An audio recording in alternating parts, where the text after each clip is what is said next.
Imagine spending, I don't know, 10 agonizing years trying to fix a broken relationship with your adult child. Oh, yeah.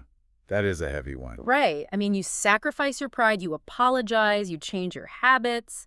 You basically put your heart on the line time and time again. Absolutely. And in the end, the bridge remains burned. They just walk away anyway. By almost any modern metric, your effort was a total failure. Yeah, a complete loss. But what if one of the strictest, most ruthless philosophers in history argued that your quote-unquote failure is actually the most perfect, beautiful thing you could have possibly done? It completely flips how we evaluate our entire lives, Hmm. especially for us, when we reach our 60s and beyond. Mm-hmm. We tend to look in the rearview mirror and grade ourselves with this really ruthless scorecard. Yeah. Like, how did the career pan out? Mm. Did the marriage last? Are the kids successful? Exactly. We just tally up all the visible results. And if those results are messy, we just carry this immense burden of regret.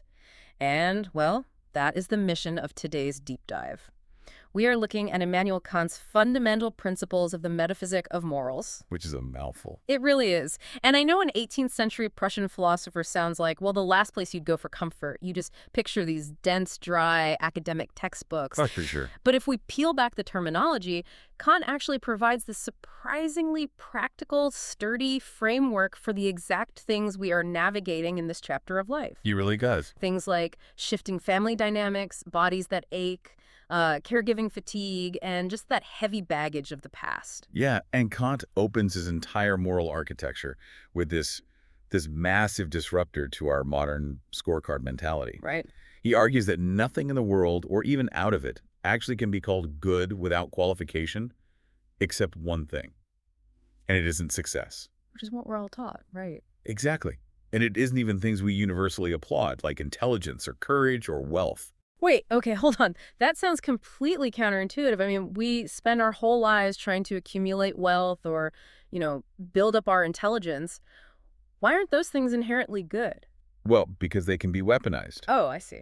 Yeah, Kant points out that intelligence and wit are gifts of nature, and wealth is a gift of fortune. But, think about it. The coolness of a villain makes him far more dangerous. Oh, wow. Yeah. A sharp mind is terrifying if it's used to deceive vulnerable people. Yeah. And wealth is destructive if it just inspires arrogance. So it's all about how you use it. Right. Ooh. None of those traits are unconditionally good because their goodness depends entirely on the character of the person wielding them. So for Kant, the only thing that is good in and of itself, the only true moral North Star, is a goodwill. A goodwill. And he illustrates this with a metaphor in the text that is just hauntingly beautiful. It really is. He asks us to imagine someone whose goodwill completely fails to achieve its purpose. Maybe it's due to the, and this is his exact phrase, the special disfavor of fortune or the niggardly provision of a stepmotherly nature. It's basically a harsh universe or Yeah. just incredibly bad luck. Right. Just life throwing absolutely everything it has against you. And this person tries their absolute hardest. They summon all the means in their power, but the outcome is just rubble. Yeah.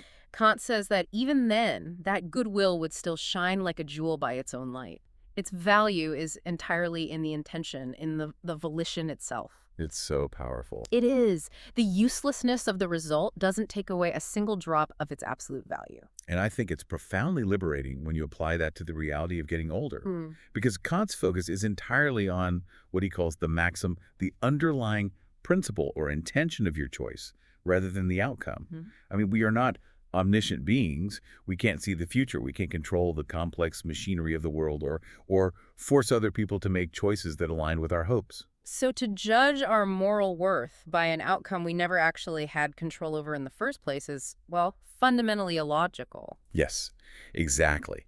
If your intention was genuinely good, your moral worth remains completely intact. It shines like that jewel, regardless of the failure. That's amazing. It really offers a rock-solid, logical framework for self-forgiveness. You don't have to agonize over the investments that collapsed or, the relationships you couldn't save, because your worth was never tied to the fruitfulness of the result. Okay, let's unpack this a bit, because here's the catch. I know myself. I can easily convince myself my intentions were pure just to soothe my own ego. Oh, sure. I mean, the human brain is a master of self-deception. How does Kant prevent us from just using this goodwill concept as a giant excuse for bad behavior or laziness? Well, he is highly aware of that danger. Kant warns that the dear self is always prominent. The dear self. Yeah, and what looks like a noble motive is often just a secret impulse of self-love. So to solve this, he draws a hard, bright line between doing things because we want to, which he calls inclination, and doing things because we ought to, which is duty. Okay, let's ground that in the examples he gives because they are so telling. He talks about a prudent tradesman who never overcharges an inexperienced customer. Right? He keeps fixed, honest prices for everyone. And on the surface, that looks like a really great guy. Well, it's fantastic for his business reputation. But Kant argues this action has zero true moral worth. Wait, really? Zero. Zero. The tradesman didn't do it out of a pure principle of honesty. He did it with a selfish view, just to keep his customers coming back and his profits high.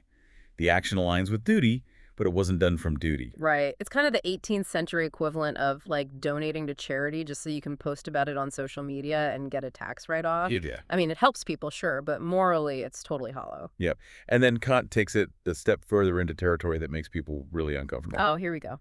He imagines a naturally sympathetic person, someone who just genuinely loves spreading joy, who takes deep delight in the satisfaction of others. We all know people who just have, like, sunshine in their veins. Yeah, they're wonderful to be around. They are. But Kant argues that even this, however amiable and lovely it is, lacks true moral worth. That's so harsh. Well, he says it's just a natural inclination. You are acting because it makes you feel warm and fuzzy. Which leads to the absolute core of his argument.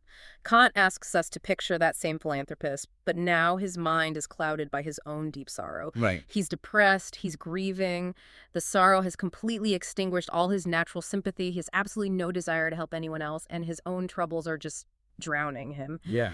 It is what Kant calls dead insensibility. Total emotional numbness. Exactly. Yet, despite feeling absolutely nothing, he tears himself out of that dark place and helps someone else anyway.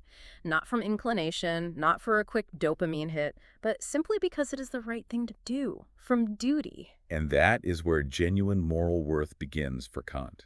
Wow. When the action directly thwarts your self-love, when you have zero natural desire to do it, but you force yourself to act out of respect for the moral law. You know, I think about how this applies to the relentless realities of caregiving in our later years. Oh, absolutely. Think about caring for an ailing partner whose personality is maybe slipping away, or stepping up to raise grandchildren when your own body aches and all you want is a quiet room.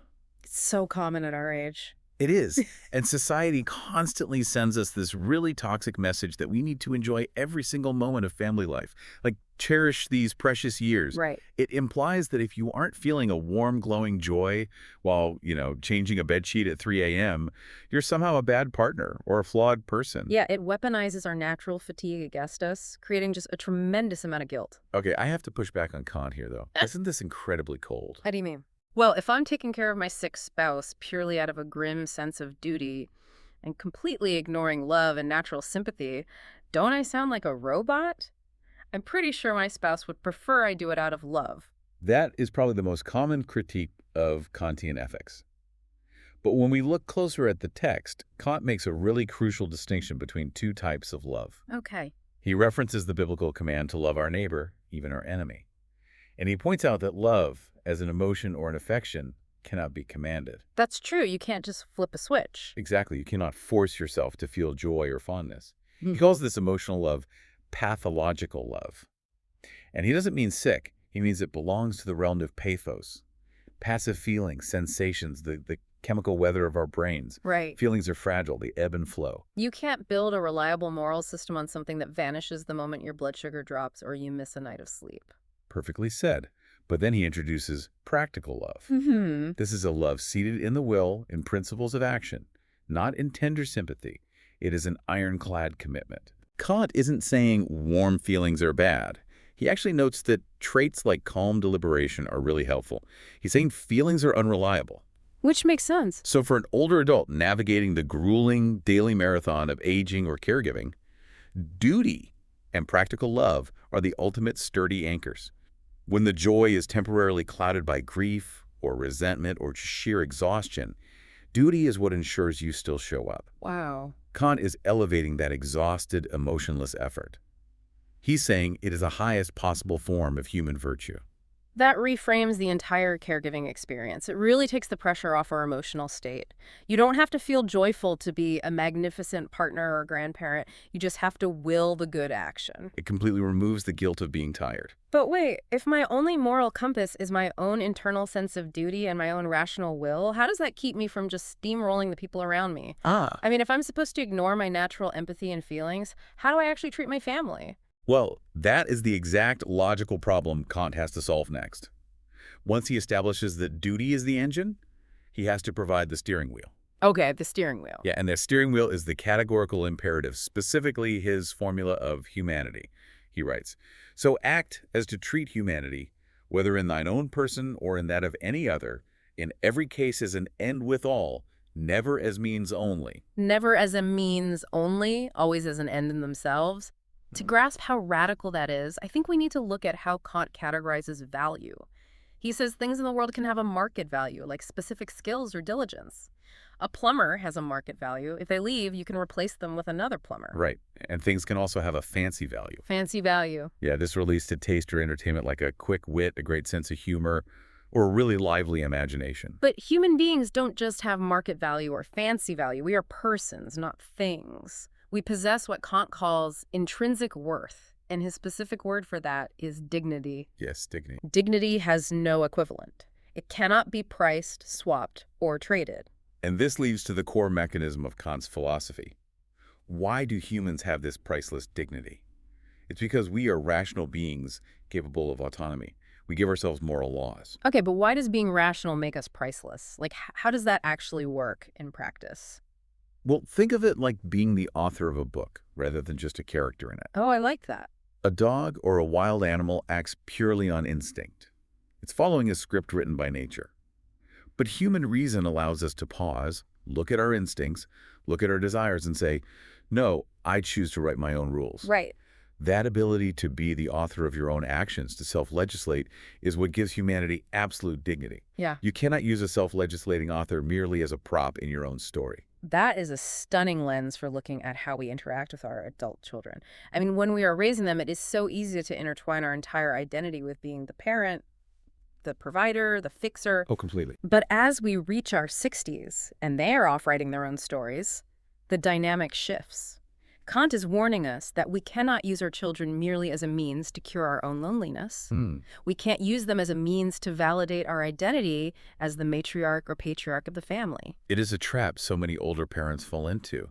We want them around to soothe our own anxieties about aging or feeling purposeless. Exactly. But to respect their intrinsic dignity means honoring their absolute autonomy. They're ends in themselves. We have to love them for who they are, not for the emotional comfort they provide us. Acting as the devil's advocate here, though, human society requires us to use each other. Sure. If my eyesight starts failing, can I ask my adult kids to drive me to the doctor? Or am I violating the moral law by using them as a means to get health care? It comes down to one crucial word in Kant's formula. Never merely as a means, or never as a means only. Right. When you go to the bakery, you are using the baker as a means to get a loaf of bread. But you pay them, you respect their business hours, you recognize their autonomy. Okay, that makes sense. The moral violation happens when we strip someone of their ability to consent. When we manipulate them, coerce them, or use them entirely for our benefit without acknowledging their right to choose. If you ask your child for a ride and fully respect their right to say no because they're busy, you're treating them as an end. If you lay on a massive guilt trip, remind them of everything you sacrificed for them and emotionally manipulate them into the car. You have just reduced a rational human being to a mere taxi service. Exactly. You've stripped them of their authorship. And there's a second half to that famous quote that older adults desperately need to hear. Kant says, treat humanity, whether in thine own person or in that of any other. Yeah. In thine own person. We cannot use ourselves merely as a means either. This might be the most vital takeaway for people in this phase of life. Really? Definitely. I mean, by our 60s, many of us have spent 4 decades providing for others. We're conditioned to sacrifice. It becomes incredibly easy to reduce ourselves to mere objects in the family machinery. Oh, wow. Yeah. We become nothing more than the free weekend babysitter, so the kids can go out. We become the open wallet when relatives make poor financial choices. We exhaust ourselves absorbing everyone else's stress because we think that's what unconditional love demands. But Kant draws a hard boundary there. He demands that we recognize our own absolute dignity. We are not things, we are not tools to be used up by our families, even if we are completely willing to be used. Right. We have a moral duty to ourselves to not allow our own autonomy to be erased. It is a brilliant philosophical justification for finally setting healthy boundaries. It really is. You can say no to babysitting the grandkids every single weekend because your own life, your own need for rest, your own rational nature has inherent, irreplaceable dignity. It creates a beautiful equilibrium. You fiercely respect the autonomy of your adult children to live their lives without your manipulation, and you fiercely demand the space to live yours without being turned into a family appliance. A family appliance, that's a great way to put it. It requires viewing human relationships not as a hierarchy of usefulness, but as what Kant envisions as a kingdom of ends. The kingdom of ends. He describes it as an ideal union of different rational beings in a system of common laws. Everyone in this kingdom is both the sovereign creating the universal laws and the subject obeying them. Yes. No one is a tool. Everyone treats everyone else as an end in themselves. Now, Kant admits it isn't ideal. I mean, the actual world is messy and full of people constantly using each other. Very true. But as a guiding principle, it fundamentally alters how you walk through your daily life. It asks you to act as if your personal behavior is setting the universal standard for how human beings should treat one another. Well, we have covered a lot of philosophical ground today, moving from an 18th century Prussian text straight into the reality of our living rooms and relationships. Kant's metaphysic of morals can seem incredibly rigid and intimidating from the outside. It certainly can. It is built on absolute necessity and categorical imperatives. But when you map it onto the complexities of getting older, it offers this incredibly warm, stabilizing clarity. It validates our good intentions, the jewel of our goodwill, regardless of the messy, uncontrollable outcomes that keep us awake at night. Right? It honors our exhausted, bone-tired efforts as the highest possible form of moral character, freeing us from the demand to always be happy while doing hard things. And it reminds us of our permanent, inherent dignity. So if you are listening to this right now, digesting all of this, what does it mean for your Tuesday morning?